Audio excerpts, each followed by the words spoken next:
Joe, how are you feeling? First expectations win under the belt? Yeah, pretty relieved to be honest. The day probably didn't start too well.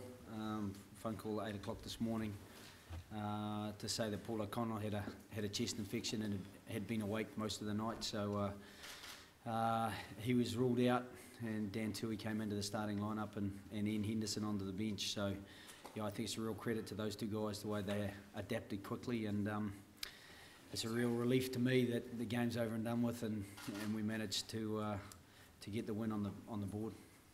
Amazing where the Trimble and Carnes tried and Flipper, everyone seemed to get their hands on the ball. It was multi-phase. Yeah, the try for Andrew Trimble was fantastic because it came at the right time. We'd really been under the pump a little bit. I think they probably had about 2/3 of the territory in possession in their first half. We'd done a lot of defending, and even frustratingly, we finally got a bit of field position there and got the ball, and we gave it straight back to them. So we were back on the back foot, and then to go down there and get a result, particularly to get a try, just to give us a little more than a 7-point buffer at half time, was fantastic. And then, you know, for Rob to score at the end, I think it capped off a really good game by Rob, and I thought the back three were great. Dave Carney and Rob probably shared about 80 metres that they made with the ball, and you know, that just gives you a good go forward. Joe, when did you have first impression or first idea that Paul might be out today? Was it just last night? And maybe give us your thoughts on Dan's performance. Yeah, I had no idea. He was fine last night. I was talking to him last night, and he was pretty chipper about the whole event coming up the next day. And so I got the call at 8 o'clock this morning just to say from the doc that he'd been back in to see him at 4:30 in the morning, and his chest infection was bad, and that he hadn't slept. So you know, there's no way you can play a test match if you haven't had that sleep. And I thought Dan did really well stepping in, even to the extent that he ran the line out at the end of it when Dev came off, and did a really good job. He managed to get a fair few tackles in, and he'll be looking for improvements to his game, but that's ideal. That's what you want. Will Paul be back for next weekend? I'd be really surprised if he's not. I'd say he should be back by Tuesday, if not training fully, but certainly feeling better. And I'd say he will be able to train fully on Thursday. Yeah, I would be really confident of that. Jamie, it'd be fair to say that you're kind of far from the well-oiled machine just yet, and that there'd be big improvements needed for Wales next weekend. Yeah, huge improvements. You know, we're happy, obviously, to win, but Joe had a couple of choice words for us in the change room afterwards, and probably have a few more tomorrow night when we get together again and review.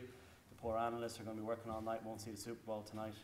But we all know there's positives, but a lot of work-ons going into next week. A huge challenge going up against a team who've won the championship 2 years in a row, and you know, after playing with a lot of them in the summer, you know, I know a lot about them. They're big guys, physical guys, and good footballers.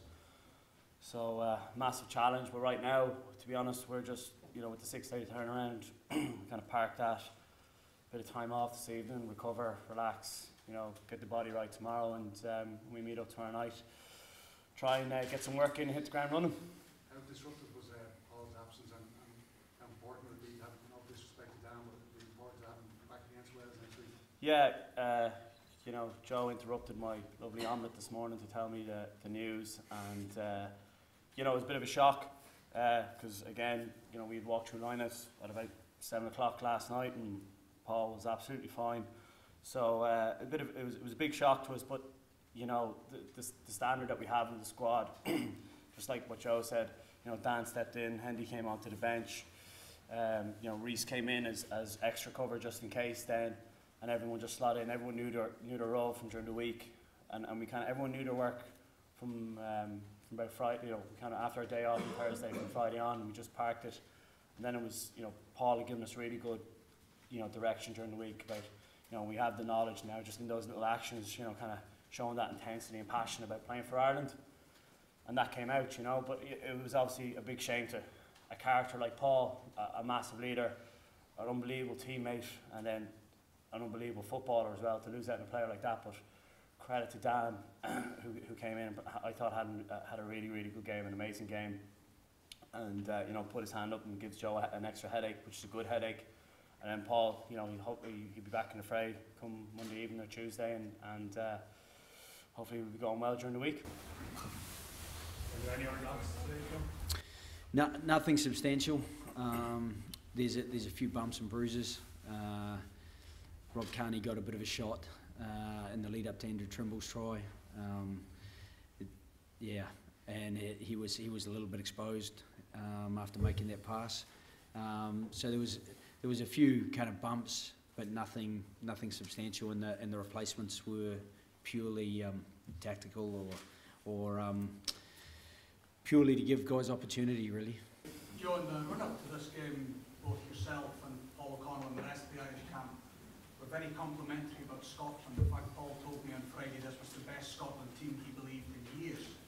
Given that, how shocked were you at Scotland's performance today? I wasn't shocked at all in the first half. I felt they put a lot of pressure on us. They probably just, when Sean Maitland came off, they've got some guys who can rip you apart, and I think with the back three they've got, they can do some real damage. I know that we struggled at times to contain Dave Denton.